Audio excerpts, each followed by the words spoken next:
Gerakan Sumsel Mandiri Pangan yang digencarkan pemerintah Provinsi Sumsel diakui pihak Dinas Pertanian Ketahanan Pangan dan Hortikultura Sumsel hingga akhir tahun 2022 menghasilkan peningkatan produksi tanaman pangan.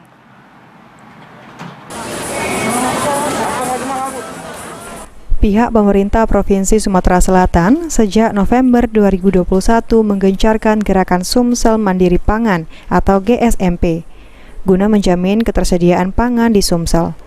Sejalan dengan hal tersebut, pihak Dinas Pertanian Ketahanan Pangan dan Hortikultura Sumsel hingga akhir tahun 2022 mencatat peningkatan produksi tanaman pangan hingga membidik penurunan angka kemiskinan di akhir 2023. Kepala Dinas Pertanian Ketahanan Pangan dan Hortikultura Sumsel, Bambang Pramono mengatakan, berkat gerakan Sumsel Mandiri Pangan atau GSMP, hingga akhir tahun 2022, capaian produksi tanaman pangan meningkat.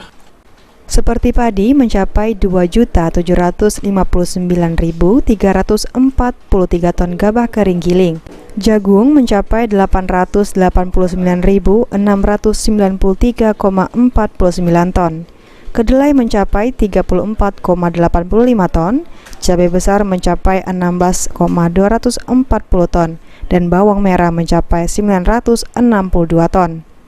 Pada tahun 2023 ini, pihak Dinas Pertanian Ketahanan Pangan dan Hortikultura Sumsel akan kembali memaksimalkan GSMP dengan menggerakkan 1.400 PPIP untuk berpartisipasi aktif terhadap masyarakat yang terdampak inflasi. Mengingat 74,4% inflasi dipengaruhi sektor pangan, hal tersebut juga merupakan upaya agar angka kemiskinan Sumsel dapat turun di bawah 10%. Angka inflasi termasuk juga peningkatan indeks IPM Sumatera Selatan. Dari angka-angka statistik tersebut, kita optimis bahwa di tahun 2023 sejalan dengan yang sudah dicapai di tahun 2022 tentu saja akan kita tingkatkan.